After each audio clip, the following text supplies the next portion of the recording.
Good day, friends. Once again, it's a bit of a cloudy, rainy, somewhat gloomy day. So let's do this chant together. Come out of the darkness, Mother, bathe me in thy light. Come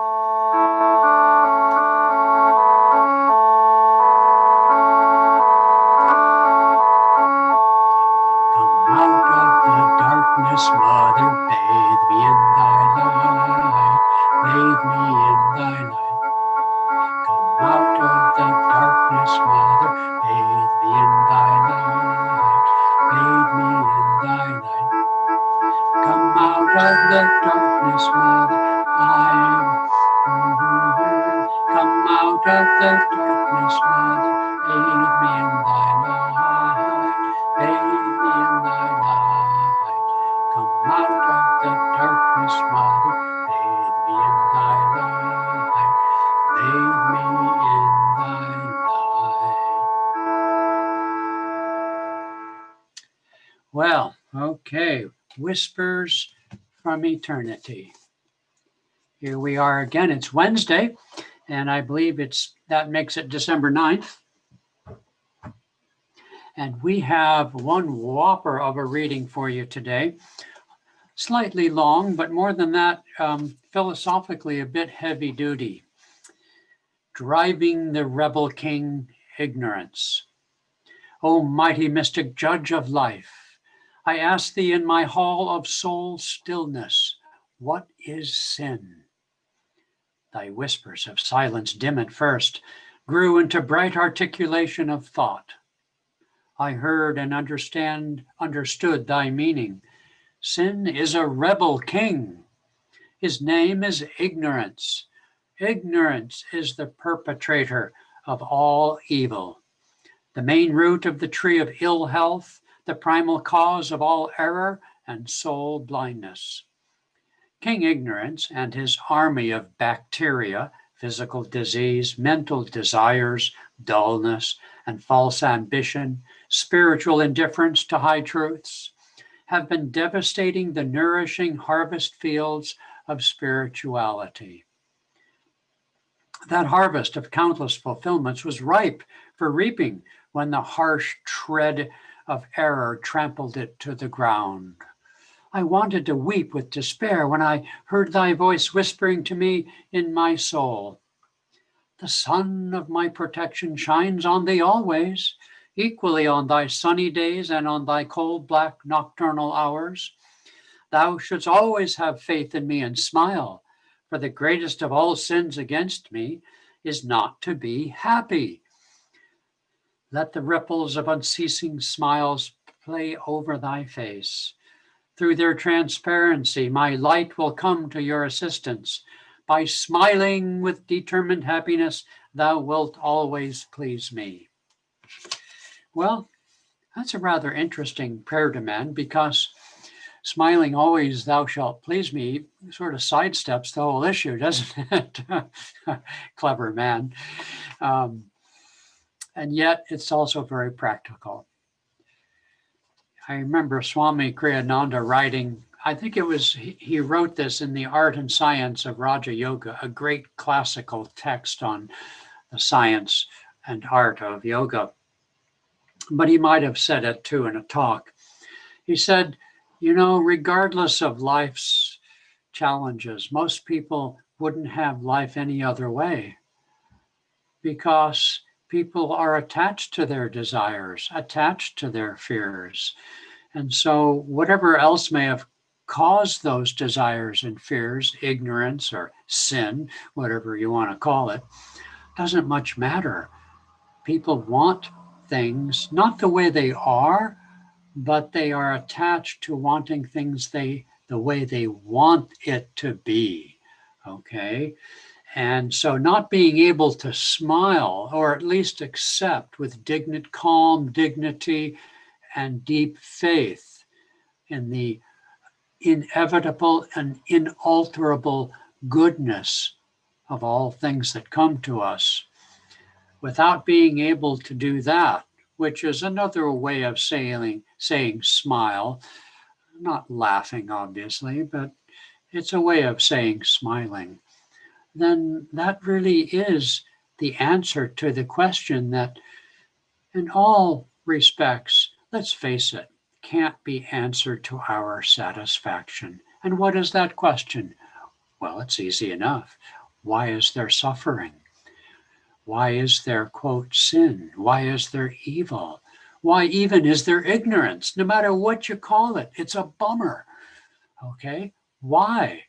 Well, Yogananda and other great rishis have said things like, you will know when you will know, or save something to be answered for when you finally achieve freedom and you meet God face to face, as it were. Well, they're all pretty lame answers, let's face it. Even Yogananda admitted that he sometimes argued with Divine Mother, saying, why did you create this mess? He would quote Krishna saying, get away, Arjuna, from my ocean of suffering. How do you get away? I mean, suicide? That's not what he was saying. No, to get away is what the great Lord Buddha sought the answer to the riddle to. Go within. The kingdom of heaven, Jesus said, is within you. And by that, I don't mean escapism in one sense of that term. It's an escape not from reality, it is an escape to reality. We can't help the way the world is. We can't help whether it was the original sin of Adam and Eve, or our own Adam and Eve, meaning our own reason and feeling nature, choosing one thing ignorantly over the better part, as it were. To quote Mary and Martha from the New Testament. By the way, I'm doing my class tonight. Contact us at ananda.org if you want to hear some more good stuff like this. In any case, we have to learn to accept, be practical and accept life on the terms in which we find it. We could blame ourselves or we could blame God. It doesn't change the reality we face, does it? It's a fair question and an important question. The answers given to us are varied and many. God had a desireless desire to share his joy, his bliss, his love with others, even if in a dream. After all, this is his dream, not ours. That's for sure. But just as we awake from our little dreams in the morning and they go away and we realized maybe we were running from monsters or something, it wasn't real. So God's dream we can awake from. But we have to be still and feel the transparentness, the illusory nature of this dream in which we can't even remember what we did yesterday. We can't remember what we were thinking moments ago. Of course, we can't remember past lives. But the thread of continuity of consciousness is still there, even if we forget what we were doing. We still did it. Okay, and we might still yet remember that we did it. So you see, the fabric of illusion of this world can only be pierced by effort and grace. The effort is ours.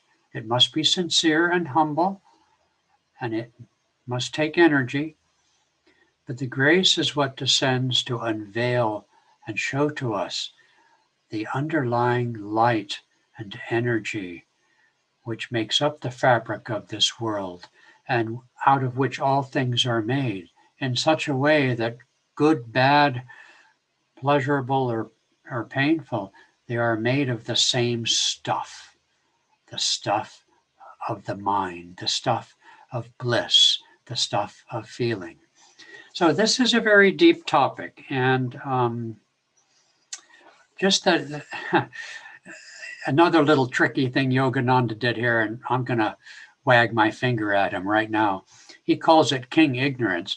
Well, okay, King Ignorance, but elsewhere he called it Satan. He said, I add my testimony to those who went before me that Satan does exist, not with horns and a pitchfork and a tail, but as a conscious force that seeks to perpetuate this world, this creation, really almost as a as a commission to do so, but to perpetuate it on its own terms, which is to say, in the affirmation of my perpetual separateness, my separate identity, ignoring the fabric of sameness, samadhi-ness, which is where same comes from the word samadhi in Sanskrit, without recognition of its actual source and indwelling divinity. And the way out of that is yogas chitta vritti nirodha. Smile. In other words, do not react. Accept the creation as a great dream of God from which you will wake up someday, if you will but be still and know the truth that shall make you free. Okay, kiddos, you have to see me tomorrow. Well, you don't have to, but I'm going to be here tomorrow, same time, same station. So I wonder what we get tomorrow. I won't reveal its contents.